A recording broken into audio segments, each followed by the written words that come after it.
형제가 여러분 안녕하세요. 오늘은 1월 5일 목요일 의로우신 심판의 날을 기억하라라는 제목으로 로마서 2장 1절부터 11절까지를 묵상하겠습니다. 1절 그러므로 남을 판단하는 사람아 누구를 막론하고 내가 핑계하지 못할 것은 남을 판단하는 것으로 내가 너를 정죄함이니 판단하는 내가 같은 일을 행함이니라. 다른 사람을 판단하고 다른 사람을 정죄할 때 결국은 자신을 정죄하고 자신도 같은 죄악에 있음을 깨닫지 못하는 것을 얘기하십니다. 자, 그런데 로마 성도들에게 바울이 권면한 이 내용이 구체적으로 로마에 있는 유대인들 향해서 얘기하는 것입니다. 왜냐하면 유대인들은 크리스찬, 예수 그리스도를 통해서 복음을 듣고 하나님의 자녀가 되어 있음에도 불구하고 같이 복음을 듣고 하나님의 자녀가 된 이방인들에 대해서 우월감과 선민의식을 가졌어요. 그래서 이방인들을 우습게 여기고 업신 여기고 그들의 삶을 정죄합니다. 자신들의 율법의 기준으로 막 정죄하는 것이. 근데 그것이 잘못됐다고 얘기하는 것이죠. 다른 사람을 판단하고 비판하고 정죄하는 그 뿌리는 바로 교만이라는 것입니다. 왜냐하면 자신도 하나님 말씀 앞에 정말 이렇게 100% 깨끗하지 않지 않습니까? 부끄러움이 있고 죄악 가운데 있기 때문에 나도 용서가 필요한 죄인이고 하나님 앞에 정말 고개를 들 수 없는 흉악한 죄인인 것을 고백하고 나가야 되는데 나는 그래도 선민의식이니까 나는 이게 택함 받았으니까 나는 율법과 아브라함의 혈통 안에 있는 믿음의 조상 가운데 있는 자손이기 때문에 우리는 괜찮다라는 어떤 잘못된 우월감이 그들 가운데 있었습니다. 그래서 그 모든 것의 뿌리가 잘못됐다고 죄악이라고 얘기하는 것이죠. 그러면서 진리를 알매도 불구하고 지키지 않고 다른 사람을 정죄하는 것에만 쓰는 유대인들에 대해서 바울은 강도 높게 비판하고 있는 것입니다. 2절 이런 일을 행하는 자에게 하나님의 심판이 진리대로 되는 줄 우리가 아노라. 3절 이런 일을 행하는 자를 판단하고도 같은 일을 행하는 사람아 내가 하나님의 심판을 피할 줄로 생각하느냐. 죄 앞에서는 다 같다는 것입니다. 유대인이나 이방인이나 모두 같아요. 그렇기 때문에 다른 사람을 판단하고 자신은 그 말씀대로 지키지 않는다면 결국은 본인도 그 심판과 판단의 대상이 되어가는 것입니다.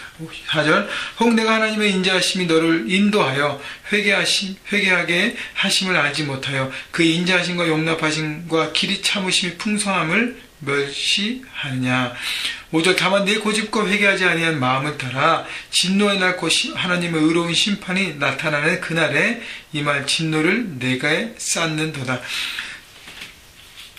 또 바울이 얘기하는 것은 하나님께서 우리를 용납하시고 인자하심으로 길이 참으시는 것은 우리가 죄 가운데서 돌이켜서 회개할 기회를 하나님이 주고 계시는 것입니다.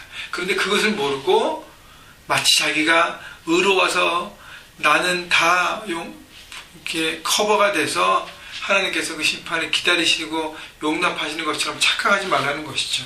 그리고 5절의 얘기처럼 고집과 회개하지 않은 마음. 그래서 내 것을 붙잡고 내 의를 붙잡고 사는 사람들은 결국 그 자기 자신이 괜찮고 나는 회개할 필요가 없다는 그 고집과 아집 때문에 결국 무너진 인생이 되는 것입니다. 여러분 하나님 앞에서 내 생각과 내 고집과 내 모든 것을 꺾으셔야 합니다. 시간이 지나고 나이가 먹고 삶을 살아가는 연륜이 더 높을수록 참 이것이 안 되는 것 같아요. 나는 다 맞다고 생각하는 것이죠. 그래서 죄송합니다. 그래서 자기 고집 회개하지 않은 마음을 꺾어야 합니다.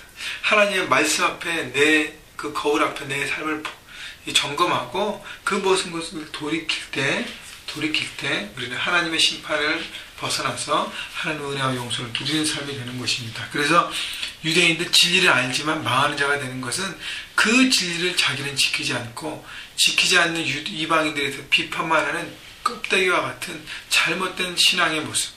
여러분 우리도 신앙생활을 해가면서 신앙이 연약한 사람들, 믿음이 연약한 사람들을 바라보고 비판의 칼을 들지 않습니까? 결국 그 칼은 나를 향해서 온다는 것 여러분 깨달으시고 매일매일 우리가 겸손함으로 말씀 앞에 서서 그 말씀을 지키는 애쓰고 노력하고 또 하나님의 용서를 구하고 내 마음을 늘 부드러운 마음으로 돌이킬 때 하나님의 사랑과 은혜가 우리 가운데 임하게 되는 것입니다. 6절 하나님께 하나님께서 각 사람에게 그 행한 대로 보응하시되 참고 선을 행하여 영광과 존귀와 썩지 아니함을 구하는 자에게는 영생으로 하시고 오직 당을 지어 진리를 따르지 아니하고 불의를 따르는 자에게는 진노와 분노로 하시리라.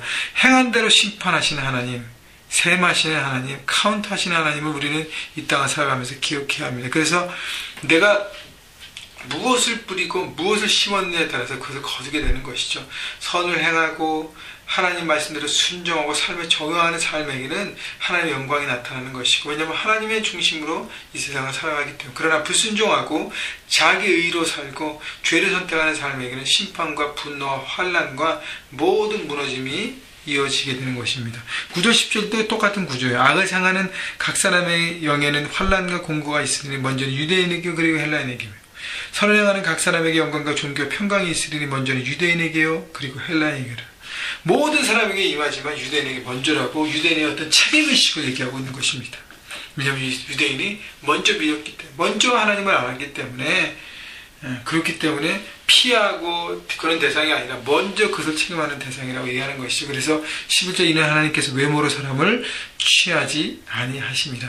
유대인이라고 봐주는 게 없다는 것입니다. 선민이라고 봐주는 게 없다는 거예요. 십자가 앞엔 다 똑같고 죄의 심판대 앞엔 다 똑같다는 것입니다. 그래서 그것을 받아들이고 용서를 구하고 하나님 말씀대로 순종하는 삶에는 어때요? 축복과 영원한 삶이 약속되어 있다는 것을 하나님 말씀하시는 것입니다. 여러분, 그래서요 2012년 여러분 삶 가운데 어떤 것, 우리 인생의 두 갈래 길에서 어떤 길을 선택하고 어떤 것을 심고 뿌릴까를 결정하셔야 하는 것입니다. 여러분, 시간이 지나면서 삶이 점점 마음이 무뎌지기 때문에 내가 그 죄악을 선택하는지도 모르고 하고 있습니다. 여러분, 사람에 대해서, 하나님 주신 여러분 삶의 터전에 대해서, 모든 것에 대해서 과연 나는 어떻게 하고 있는가를 생각해 보시고, 오늘도 여러분 삶 현장에서 사랑과 인내와 믿음의 씨앗을 뿌리시고 내 의는 빨리 꺾으십시오. 나는 잘해. 하나님 앞에 이렇게 막 디펜시브 하면서 하나님 저도 이것도 했잖아요, 저것도 했잖아요. 마귀가 공격할 때도 막 디펜시브. 그렇게 할 필요가 없는 것입니다. 나는 죄인이야 라고 나를 인정하고 하나님의 은혜를 구하면서 하나님의 뜻을 붙들고 매일매일 겸손하게 그 일을 순종하고 다른 사람을 인내하고 바라보고 중보할 때 여러분 삶에 귀한 열매들이 올해 안에 맺혀질 것입니다. 여러분 그렇게 되시기를 주님의 이름으로 축원합니다.